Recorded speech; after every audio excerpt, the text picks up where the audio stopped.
My name is Sarah and welcome to the Bookish Knitter and welcome to another daily reading vlog. Today is the 16th of January. It is Thursday. Happy Thursday, everybody.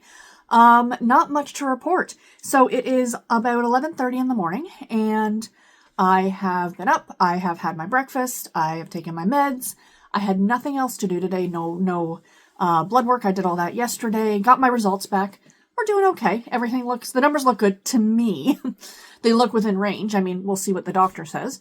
But I do need to email my care team because I don't know if I'm supposed to have an appointment on Monday or not.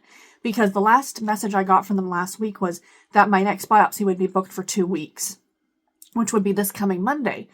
But they said they would discuss what was discussed in clinic, which is waiting a month. So, and they haven't booked anything yet, but I want to confirm, did they book it and just not tell me or what the situation is? So I want to double check because I don't want to miss something.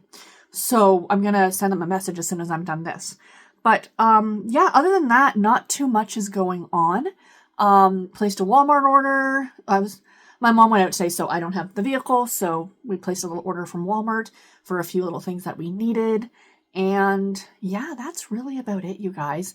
Very, very boring. I wish I had more to share with you. I will have a couple of extra clips, very short clips at the end of this. One of Missy, they're both from yesterday. One of Missy acting a little crazy with the cat tower, which is always cute for those of you who like cats. And we had a little bit of snow last night too. So I got some of the pretty snow falling out the window that I could see. So yeah. Anyway, reading update.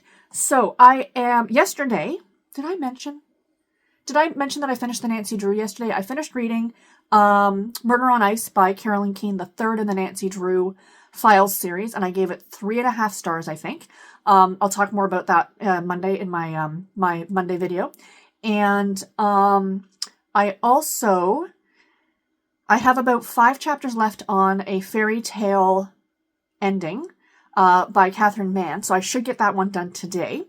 But I did get a bit read yesterday in Remember Me Tomorrow by Farrah Heron. So this is a YA contemporary with magical realism in it, about 2 people who are conversing across time. Yeah, so far I'm enjoying it. Yeah, I am enjoying it. I'm about 70 some odd pages into it. Now, I did look because I was curious, because last night when I was going to bed, sometimes what I like to do is I like to turn off all the lights and then lay in bed and then watch YouTube and do some reading.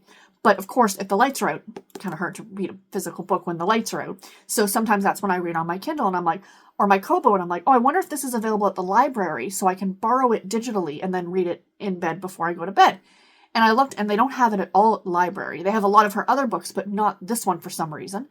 And digitally anyway. I mean, I borrowed this from my library, but they don't have it digitally. And then I went and looked on Kindle or on Amazon, and it is on Kindle Unlimited. So for those of you who might want to read this, it's available on KU. So you can check that out if you want to. So yeah. So I grabbed this one. Or I'm still reading this one. Now, after I'm done this one, the next one I am picking up, because I just got this yesterday from Amazon. I did go ahead and order it. I had said that I had gotten this one as on Audible, but I actually canceled that Audible pre-order because I knew I wasn't going to listen to it on audio. So I decided to go ahead and pick it up physically. This was my treat for the week. My little spending. And I bought it in physical edition because I just love the cover, and that's Into the Woods by Jenny Holiday. So this will be next after the Farrah Heron book. I'm so looking forward to this one. Summer camp heats up for a grumpy rock star and a cynical dance instructor in this funny and heartwarming enemies to lovers romance. And we're having back-to-back Canadian authors because Farrah Heron is Canadian and so is Jenny Holiday. USA Today bestselling author whose works have been featured in the New York Times, Entertainment Weekly, Washington Post, Oprah Mag, and NPR. Jenny lives in London, Ontario, Canada. So yay, she's a neighbor. She is west of where I am. So yay. I am looking forward to this one. Jenny Holiday writes spicy, but not I think she's a little, if you were going on the spice scale, I think she's below Tessa Bailey. I will report back when I'm done the book to let you know for sure, the spice level on this one. But yeah, I am definitely looking forward to reading this one after I finish this one. And I may or may not start another book today too. I don't know. I was debating actually for a little while on starting an audiobook because I have been driving my husband back and forth to work. And I decided to pick up, I was looking at my list of the books I had that I'd picked for this month to read. And I have Trapped in Yosemite on audio from Audible. And I started listening to it this morning when I was like putting my breakfast together and all that stuff. And I just couldn't concentrate on it. I couldn't focus on it. So I decided just to put it aside. And, audio right now is just not for me. Maybe later, like maybe when I get back to work and I'm, because my thought was if I'm driving my husband back and forth to work, on the drive to work, it's about 20 minutes each way. On the drive to work, him and I chat, but on the drive home, there's 20 minutes that I could be listening to an audiobook. And I just can't focus on it. I went down to like 1x speed, and then that was way too slow. And then 1.5 seemed a little too fast. I don't know. I guess right now I'm just not in an audio kind of mood, and that's fine. We can go through stages as readers. It's perfectly okay. And I don't know how many of you saw, but I posted this clip from the CBC, which is the Canadian Broadcasting Corporation. Their news affiliate in, I think it was Ottawa, Ontario, did this piece. It looked like it was before Christmas, on our audiobooks actually reading. And it was really interesting, about 5 minutes long. And I had it posted in my community tab. But it talks about, like, I really liked it. Like, they were talking to readers, and some readers, of course, just as it is here on BookTube. Oh, no, audiobooks are not reading. And other readers are like, oh, yes, they're absolutely reading.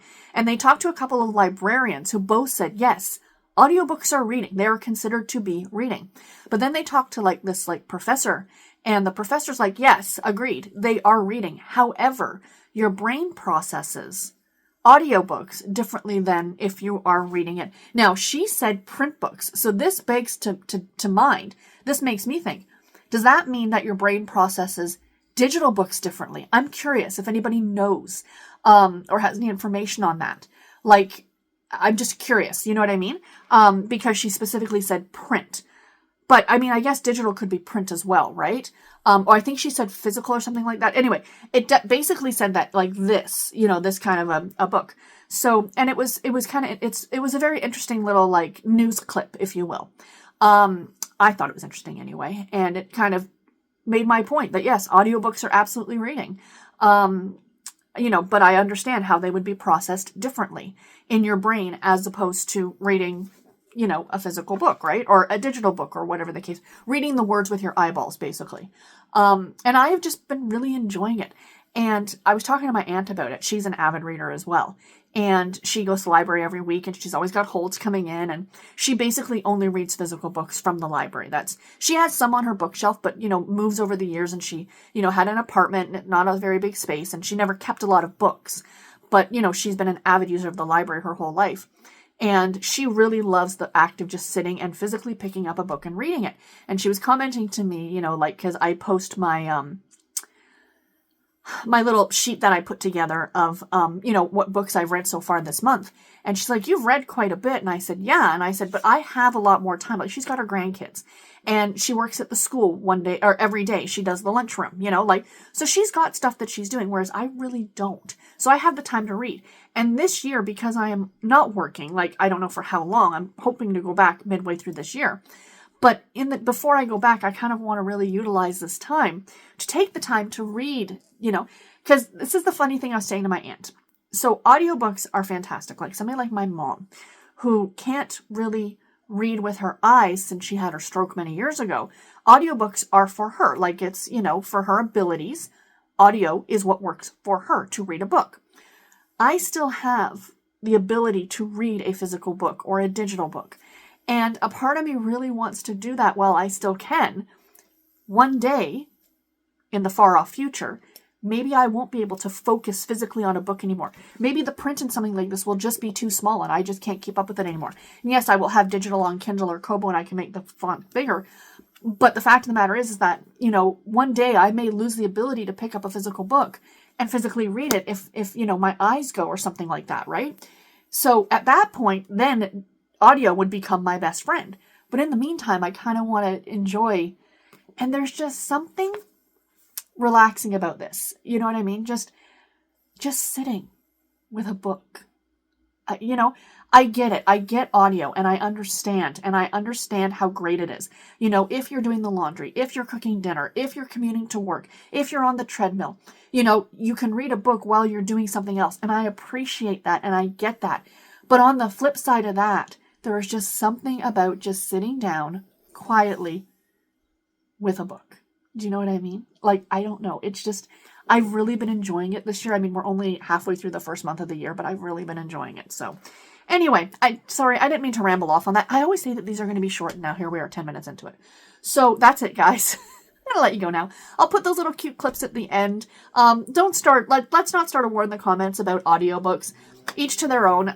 It kind of came up in conversation. Like, I started thinking about this a little bit more because I belong to a group now on Facebook, the Goodreads Challenge group or something like that. And people were posting, oh, I want to read 600 books this year. I want to read 300 books this year. And there are people in the comments going, oh, well, you must only listen to audiobooks at 2 times speed. And, that's not really reading. And it's just like, just stop. Just stop. Stop policing other people. That's not your job. That's not any of our jobs. Let people do what they want to do, If they want to count the books that they read to their kids at night, so freaking be it. If they want to count, whatever they... And then this other lady's like, well, they're probably only reading those cheap little Harlequin romances. And immediately my back went up and I went, excuse me, pardon me, let me point my way in here. And I left her a comment saying, stop being a freaking book snob. Because, just because we're not all reading 800-page biographies and, introductory to physics does not mean that, we're reading for enjoyment. Maybe you don't know my life. You don't know what anybody else does. Maybe somebody has an extremely stressful job and they deal with crap all day long. And when they get home, all they want to read is, motorcycle romances. And that's fine. And they can enjoy that. Or they just want to read middle grade or manga books or whatever the case may be. Stop policing other people, basically, is what I'm trying to say. And so, it just goes to show that even like in a Facebook group or here on YouTube or wherever, people have to spout off their opinion. I mean, and when I say that to the downgrade of other people, they're trying to police other people. I will be the first to say, if you read audiobooks, if you only read physical books, if you only read manga books, if you only read kids' picture books, good on you. Because you know what? What did I see? That thing that they had this, if you read more than, is it 50 books in a year? I think it was 50. Don't quote me on this. If you read more than 50 books in a year, you are reading more than 99% of the population. So you know what? At least we're reading. That's at the end of the day. Doesn't matter how you do it. Doesn't matter what you're reading. We're all reading. And that's the great part. Now I'm going to shut up and let you guys go. And I'll talk to you tomorrow. Take care and happy reading, everybody. Bye. And for your viewing enjoyment, here is ma'am. Missy Moo. Literally, the second I turn on the camera, she stops looking. There you go. That's the pretty girl. Who's our pretty girl? The people like to see your face. They think you're pretty. Go ahead, swat it. They think you're pretty. She's trying to attack me. Oh yeah, make it look like you're trying to wash your face. There you go. Don't give people the finger. Oh, you're so sweet. Okay, say bye, Missy. Say bye. Bye. And it's snowing outside. Looks really pretty, actually. And even prettier, an adorable sleeping Presley. And snow.